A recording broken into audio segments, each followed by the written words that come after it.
LPG সংকট সৃষ্টিকারীদের বিরুদ্ধে আইনি ব্যবস্থার আহ্বান জামায়াতের।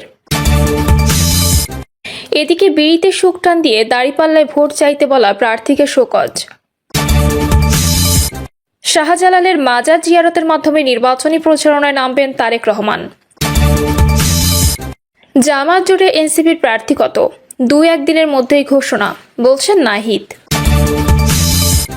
এবং সর্বশেষ জানাবো হাদি হত্যা চার্জশিটে আপত্তি থাকলে বাদীকে আদালতে হাজির হওয়ার নির্দেশ। দর্শক, শুনছিলেন সংবাদ শিরোনাম, এবার জানিয়ে দিব বিস্তারিত সংবাদ। তবে তার আগে অনুরোধ থাকবে ভিডিওটিতে একটি লাইক দিন এবং ভিডিও সম্পর্কে আপনাদের গুরুত্বপূর্ণ মতামত কমেন্ট করে জানিয়ে দিন। এলপিজি সংকট সৃষ্টিকারীদের বিরুদ্ধে আইনি ব্যবস্থায় আহ্বান জামায়াতের। এলপিজির পর্যাপ্ত মজুদ থাকা সত্ত্বেও কৃত্রিম সংকট সৃষ্টিকারীদের বিরুদ্ধে আইনি ব্যবস্থা নেওয়ার আহ্বান জানিয়েছে বাংলাদেশ জামায়াত ইসলামী। পাশাপাশি দেশের সর্বস্তরের জনগণকে সচেতন থেকে জনস্বার্থবিরোধী যে কোনো কর্মকাণ্ডের বিরুদ্ধে ঐক্যবদ্ধ প্রতিরোধ গড়ে তোলার আহ্বান জানিয়েছে দলটির সেক্রেটারি জেনারেল সাবেক এমপি মিয়া গোলাম পরোয়ার এক বিবৃতিতে বলেন, বর্তমানে দেশে এলপিজি গ্যাসের পর্যাপ্ত মজুদ থাকা সত্ত্বেও একটি স্বার্থান্বেষী মহল পরিকল্পিতভাবে কৃত্রিম সংকট সৃষ্টি করে সাধারণ জনগণকে দুর্ভোগে ফেলছে। এ ধরনের অমানবিক ও জনস্বার্থ বিরোধী কর্মকাণ্ড কোনোভাবে গ্রহণযোগ্য নয়। তিনি আরও বলেন, এলপিজির কৃত্রিম সংকট সৃষ্টি করে মূল্যবৃদ্ধি ও বাজার অস্থিতিশীল করার অপচেষ্টা দেশের অর্থনীতি ও সাধারণ মানুষের জীবনে মারাত্মক নেতিবাচক প্রভাব ফেলছে। বিশেষ করে নিম্ন ও মধ্যবিত্ত শ্রেণীর মানুষ সবচেয়ে বেশি ক্ষতিগ্রস্ত হচ্ছে। তিনি বলেন, অবিলম্বে এলপিজি বাজারে শৃঙ্খলা ফিরিয়ে আনতে সরকারের সংশ্লিষ্ট কর্তৃপক্ষের প্রতি আহ্বান জানাচ্ছি এবং যারা কৃত্রিম সংকট সৃষ্টি, মজুতদারি ও অসাধু ব্যবসার সঙ্গে জড়িত তাদের চিহ্নিত করে কঠোর আইনি ব্যবস্থা গ্রহণের দাবি জানাচ্ছি। মিয়া গোলাম পরোয়ার আরও বলেন, জনগণের ন্যায্য অধিকার রক্ষায় সরকারকে আরও দায়িত্বশীল ভূমিকা পালন করতে হবে। বাজার মনিটরিং জোরদার করে দোষীদের বিরুদ্ধে দৃষ্টান্তমূলক শাস্তি নিশ্চিত করা না হলে এ ধরনের সংকট বারবার ফিরে আসবে। তিনি দেশের সর্বস্তরের জনগণকে সচেতন থাকার আহ্বান জানিয়ে বলেন, জনস্বার্থ বিরোধী যে কোনো কর্মকাণ্ডের বিরুদ্ধে ঐক্যবদ্ধ প্রতিরোধ গড়ে তুলতে হবে। বিড়িতে সুখ টান দিয়ে দাঁড়িপাল্লায় ভোট চাইতে বলা প্রার্থীকে শোকজ। ঝালকাঠির রাজাপুরে বিড়িতে সুখটানের মধ্যেও দাঁড়িপাল্লায় দাওয়াত দিলে আল্লাহ মাফ করে দিতে পারে বলা ঝালকাঠি 1 আসনে জামাতের প্রার্থী ফয়জুল হককে কারণ দর্শানোর নোটিশ দেওয়া হয়েছে। নির্বাচনী আচরণবিধি লঙ্ঘনের অভিযোগে গতকাল সন্ধ্যায় এ আসনের নির্বাচনী অনুসন্ধান ও বিচারিক কমিটির প্রধান যুগ্ম জেলা ও দায়রা জজ দ্বিতীয় আদালতের বিচারক রেজওয়ান আফরিন এ নোটিশ দেন। নোটিশে ফয়জুল হকের বিরুদ্ধে নির্বাচনী প্রচারণায় ধর্মীয় অনুভূতিতে আঘাত হানে বা ধর্মকে ব্যবহার করে ভোট প্রার্থনার অভিযোগ করা হয়েছে। এ বিষয়ে 12 জানুয়ারি সশরীরে নির্বাচনী অনুসন্ধান ও বিচারিক কমিটির প্রধানের কার্যালয়ে হাজির হয়ে লিখিত ব্যাখ্যা দিতে বলা হয়েছে।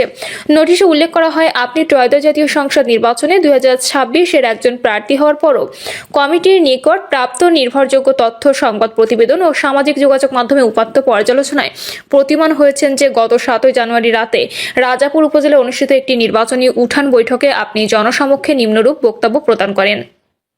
আমার ভাই হয়তো কোনোদিনই ইবাদত করার সুযোগ পান নাই। ওই সুখটান দেওয়া বিড়ির মধ্যে যদি সে ওই দাঁড়িপাল্লায় দাওয়াত দিয়ে আল্লাহর দ্বারে কবুল হয়ে যায়, এমনও হতে পারে পেছনের সব মাফ করে দিয়ে আল্লাহ তাকে ভালো করে দিতে পারে। বক্তব্যটি বিভিন্ন সংবাদ মাধ্যমে কমিটির দৃষ্টিগোচর হয়। এ বিষয়ে জামাতের প্রার্থী ফয়জুল হক বলেন, আমার বক্তব্যটি মিসলিড করা হয়েছে। একজন সংসদ সদস্য প্রার্থী হিসেবে সব শ্রেণী পেশার মানুষের উদ্দেশ্যে কথা বলতে হয়।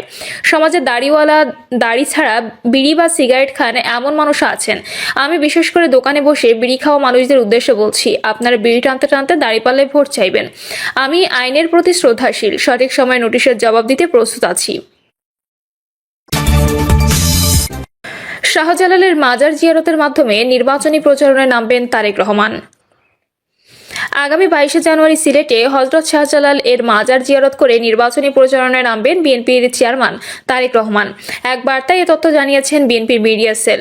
আসন্ন জাতীয় সংসদ নির্বাচনে বগুড়া 6 ও ঢাকা 17 আসন থেকে প্রতিদ্বন্দ্বিতা করবেন তারেক রহমান। ঢাকা 17 সংসদীয় আসনটি ঢাকা উত্তর সিটি কর্পোরেশন 15, 18 ও 19 ও 20 নম্বর ওয়ার্ড এবং ঢাকা ক্যান্টনমেন্টে থাকা থানা এলাকা নিয়ে গঠিত। এ আসনের আওতায় গুলশান, বনানী নিকেতন, মহাখালী, বারিধারা, শাহজাদপুর এবং ঢাকা সেনানিবাসের একটি অংশ অন্তর্ভুক্ত রয়েছে।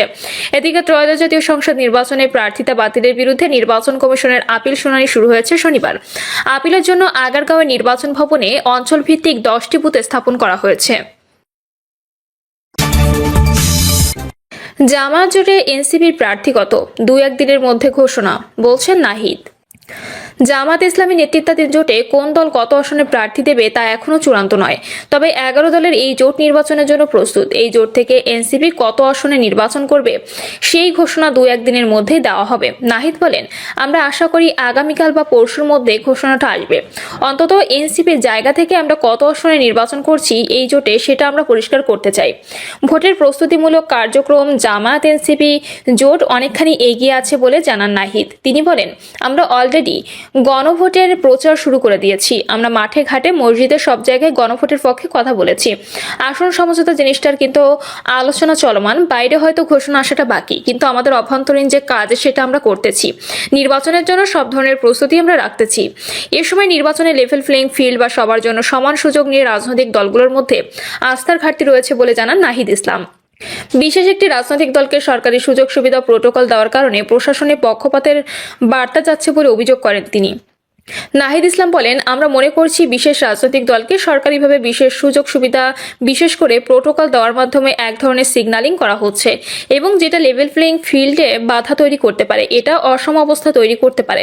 কারণ প্রশাসনের বিভিন্ন স্তরে কিন্তু এইটা এক ধরনের মেসেজ যায় যে সরকার কার পক্ষে আছে, সংবাদ বা প্রচার মাধ্যমেও একদিকে ঝুঁকে যাওয়ার প্রবণতা দেখছেন নাহিদ। তার ভাষ্য, এনসিপিকে নিয়ে মেইন স্ট্রিম মিডিয়াতে নানা ধরনের নেতিবাচক নিউজ বা ফলস নিউজ, বিশেষত কয়েকটি মিডিয়াতে এটা টার্গেট করা হচ্ছে। ঋণ খেলাপিদের মনোনয়ন কোথাও বৈধ ঘোষণা করা হয়েছে, আবার কোথাও বাদ দেওয়া হয়েছে বলে অভিযোগ তোলেন নাহিদ। একই সঙ্গে নির্বাচনের প্রচারে পোস্টার ব্যবহার সহ আচরণবিধি লঙ্ঘনের বিষয়ে ইসিকে আইনত ব্যবস্থা নেওয়ারও দাবি জানান তিনি। হাদি হত্যা চার্জশিটে আপত্তি থাকলে বাদীকে আদালতে হাজির হওয়ার নির্দেশ। ইনকিলাব মঞ্চের আহ্বায়ক শরীফ ওসমান হাদি হত্যা মামলায় তদন্ত কর্মকর্তা দাখিল করা চার্জশিটে কোনো আপত্তি থাকলে মামলার বাদী আব্দুল্লাহ আল জাবেরকে 12 জানুয়ারি আদালতে হাজির হতে হবে। ঢাকার অতিরিক্ত চিফ মেট্রোপলিটন ম্যাজিস্ট্রেট জসিতা ইসলাম এই তারিখ ধার্য করেন। আদালতের প্রসিকিউশন দপ্তর সূত্রে তথ্য জানা গেছে। সূত্রটি আরও জানায়, মামলার বাদী আব্দুল্লাহ আল জাবেরকে 12 জানুয়ারি আদালতে হাজির হওয়ার জন্য নোটিশ জারি করা হয়েছে। এর আগে 6 জানুয়ারি মামলা তদন্ত কর্মকর্তা ডিবি পুলিশের পরিদর্শক ফয়সাল আহমেদ প্রধান আসামি ফয়সাল করিম মাসুদ ওরফে দাউদ সহ 17 জনের বিরুদ্ধে চার্জশিট দাখিল করেন। চার্জশিটভুক্ত 17 আসামির মধ্যে বর্তমানে 11 জন কারাগারে আটক রয়েছেন। তাদের মধ্যে রয়েছেন ফয়সাল করিম মাসুদের বাবা মোহাম্মদ হুমায়ুন কবির, মা হাসি বেগম, স্ত্রী শাহেদা পারভিন সামিয়া, বান্ধবী মারিয়া আক্তার লিমা, শালক ওয়াহিদ আহমেদ সিপু, রেন্টু এর কার ব্যবসায়ী মুফতি মোহাম্মদ নুরুজ্জামান নোমানি ওরফে উজ্জ্বল, ফয়সালের ঘনিষ্ঠ সহযোগী মোহাম্মদ কবির, সিবিয়ন দিউ, সঞ্জয় চিসিম, মোহাম্মদ আমিনুল ইসলাম ওরফে রাজু ও নরসিংদীতে অস্ত্রসহ আটক মোহাম্মদ ফয়সাল। এছাড়া প্রধান আসামি ফয়সাল করিম মাসুদ সহ 6 জন পলাতক রয়েছেন। অন্যরা হলেন ফয়সালের সহযোগী আলমগীর হোসেন, ঢাকা মহানগর উত্তর যুবলীগের সাংগঠনিক সম্পাদক ও সাবেক ward councillor Taijul Islam Chowdhury Bappi, Philips নাল ফিলিপস, মুক্তি আক্তার এবং ফয়সালের বোন জেসমিন আক্তার। তদন্ত কর্মকর্তা পলাতক আসামিদের বিরুদ্ধে গ্রেপ্তারি পরোয়ানা জারির আবেদন করেছেন। প্রিয় দর্শক, এই ছিল এখনকার সর্বশেষ সংবাদ। আপডেট সব সংবাদ পেতে চ্যানেলটি সাবস্ক্রাইব করে বেল আইকনটি ক্লিক করে রাখুন।